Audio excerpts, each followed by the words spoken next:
କାହା ପାଖରେ ଅଛି ତ ଆଉ କାହା ପାଖରେ ନାହିଁ। କିଏ ଖାଇବାକୁ ଫିଙ୍ଗୁଛି ତ ଆଉ କିଏ ଭୋକ ଉପାସରେ ଜୀବନ ବିତାଉଛନ୍ତି। କଥାରେ ଅଛି ଭଗବାନ ଯାହାକୁ ଦିଅନ୍ତି ଯାହାକୁ ନାହିଁ ନାହିଁ। ମଣିଷ ସବୁବେଳେ ଚାହେଁ ଭଲ ଖାଇବ, ଭଲ ପିନ୍ଧିବ ଆଉ ଭଲରେ ରହିବ, କିନ୍ତୁ ସବୁ ମଣିଷକୁ ସେ ଖୁସି ମିଳେ ନାହିଁ। ସେହିପରି ଆଜି ଆମେ ଜଣେ ଦୁଃଖୀ ମଣିଷଙ୍କ କଥା କହିବୁ, ଯେ ପିଲାଙ୍କୁ ପାଠ ପଢ଼ିବାକୁ ସ୍ୱପ୍ନ ଦେଖି ଆବାସିକ ବିଦ୍ୟାଳୟକୁ ପଠାଇଛନ୍ତି ଆଉ ଦଶହରା ଛୁଟିରେ ପିଲାଙ୍କୁ ଘରକୁ ଆଣିଥିଲେ, କିନ୍ତୁ ଘରେ ପହଞ୍ଚିଲା ବେଳେ ଖାଇବାକୁ ନଥିଲା। ଏମିତି ପିଲାଙ୍କ ମୁହଁରେ ଦାନା ଉଠାଇ ଦେବେ ସେଇ ଚିନ୍ତାରେ ସେ ସମସ୍ତେ ଦଶହରା ଖୁସି ମନାଇବାକୁ ଘରକୁ ଆସନ୍ତି। ପରିବାର ସହ ମୌଜ ମଜାଲସରେ ସମୟ ଅତିବାହିତ କରନ୍ତି। ହେଲେ ସରକାରୀ ଆବାସିକ ବିଦ୍ୟାଳୟରୁ ଘରକୁ ଫେରିଥିବା 3 ଜଣ ଭାଇ ଭଉଣୀଙ୍କ ଦୁଃଖ ବଢ଼ିଯାଇଛି। ପେଟକୁ ମୁଠେ ଦାନା ଦେବାକୁ ଘରେ ମୁଠାଏ ଚାଉଳ ନାହିଁ କି ମୁଣ୍ଡ ଗୁଞ୍ଜିବା ପାଇଁ ଘରଟିଏ ନାହିଁ। ପର ଘରେ ଆଶ୍ରୟ ନେଇଛନ୍ତି ବାପାଙ୍କ ସହିତ ଏଇ 3 ଛାତ୍ରଛାତ୍ରୀ। ଆମେ କହୁଛୁ ମହାକାଳପଡ଼ା ବ୍ଲକ ଅଧୀନସ୍ଥ ଖରନାସୀ ପଞ୍ଚାୟତ ହାରିଆବାଙ୍କ ଗାଁ ଆଦିବାସୀ ସାହିର ସୁକୁଲୁ ଟୁଡୁଙ୍କ ପୁଅ ଝିଅଙ୍କ କଥା।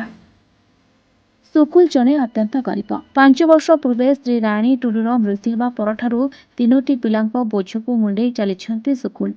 ପର ଢିଅ ଖଣ୍ଡିଏ ହେଉଛି ସୁକୁଲର ସର୍ବସ୍ୱ କହିଲେ ଚଳେ। ଘର ଉପରେ ଛପର ଅଛି, ହେଲେ ନାହିଁ ଘରର କାନ୍ଥ। ଘରେ କେଇ ଖଣ୍ଡ କପଡ଼ା ଏବଂ ଗୋଟିଏ ଡେକ୍ଚି ହାଣ୍ଡିକୁ ଛାଡ଼ିଦେଲେ ତାଙ୍କ ପାଖରେ ଆଉ କିଛି ନାହିଁ।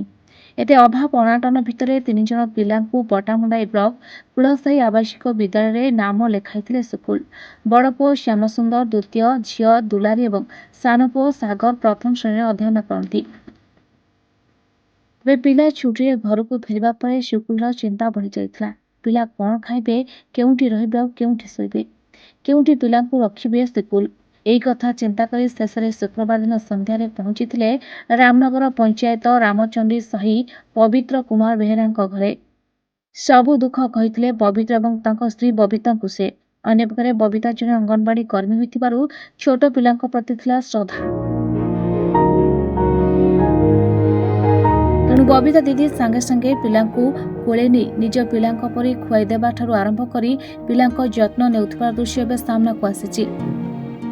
ତେବେ ସରକାରଙ୍କ ଖାଦ୍ୟ ସୁରକ୍ଷା ଯୋଜନାରେ ସୁକୁଲର ନାମ ଥାଇ ମଧ୍ୟ ଚାଉଳ ପାଉନଥିଲେ।